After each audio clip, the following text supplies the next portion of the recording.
US and NATO respond to Putin's demands as Ukraine tensions mount. Welcome to United States News. Before we dive into the story, please make sure to hit the subscribe button and turn on the notification bell.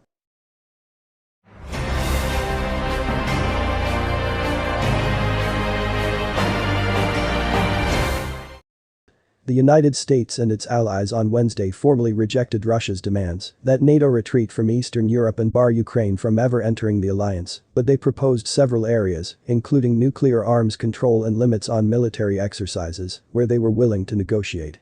The written responses, issued separately by the Biden administration and NATO, offered President Vladimir V. Putin of Russia a choice: enter negotiations with Washington and its allies, including Ukraine, or proceed with an invasion and face what the administration says will be crushing economic sanctions. American intelligence officials say Mr. Putin still has not made a decision and may not for several weeks. As described by American and European officials, the two written responses formalize positions that the United States and NATO have asserted since Mr. Putin issued his demands weeks ago while massing Russian troops along Ukraine's eastern border. Mr. Putin sought guarantees that Ukraine would never join NATO, and he wanted NATO allies to pull all troops and nuclear weapons from former Soviet republics and nations that once belonged to the Warsaw Pact.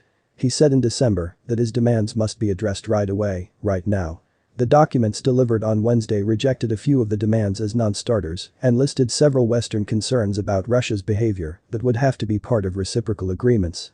And those, by necessity, would take time. In a brief speech, and then in response to reporters' questions, Secretary of State Antony J. Blinken said the responses from the United States and NATO were drafted together and approved by President Biden after weeks of consultations with allies in Ukraine. The American response, Mr. Blinken said, sets out a serious diplomatic path forward should Russia choose it. He said he expected to speak with his Russian counterpart, Sergey V. Lavrov, in the coming days when Russian officials are ready to discuss next steps. Senior American diplomats say at least one more round of talks will probably take place with the Russians before Mr. Putin decides between diplomacy and an invasion, which American officials say could kill thousands of people. Mr. Blinken said the United States would not publicly release its written response because we think that diplomacy has the best chance to succeed if we provide space for confidential talks, adding that the United States hopes and expects the Russians will agree. Whether they will abide is unclear. Mr. Lavrov said after a meeting with Mr. Blinken in Geneva last week that he believed the US document should be made public, according to Russia's Tass news agency. And on Wednesday, he said that his government would describe the American and NATO responses to the Russian people, even if the details remained confidential. According to officials familiar with the documents, the responses begin with broad principles, including that NATO will not rescind its open-door policy, that any state that wants to join the alliance can seek to do so. Mr. Biden, however, noted at a news conference last week that Ukraine, which has struggled with democratic governance and corruption, would not qualify for many years. The documents also make clear that Russia will not have veto power over the presence of nuclear weapons, troops or conventional arms in NATO countries.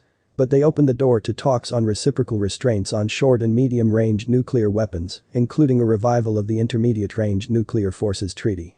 And they say the United States and its allies are willing to talk about mutual rules to limit the size and locations of military exercises. Such limits would assure that the exercises are far from borders and could not be mistaken for a force gathering for an invasion. White House officials estimated that high-level US officials had conducted more than 180 meetings with their European counterparts, a statistic meant to signal that they had made sure that the response was developed in full partnership with America's allies.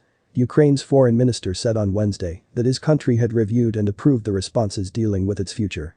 Russia had insisted for weeks that the United States provide written responses to its demands, which were issued in late December, before it would decide on its next course of action. Russia asserts that it does not intend to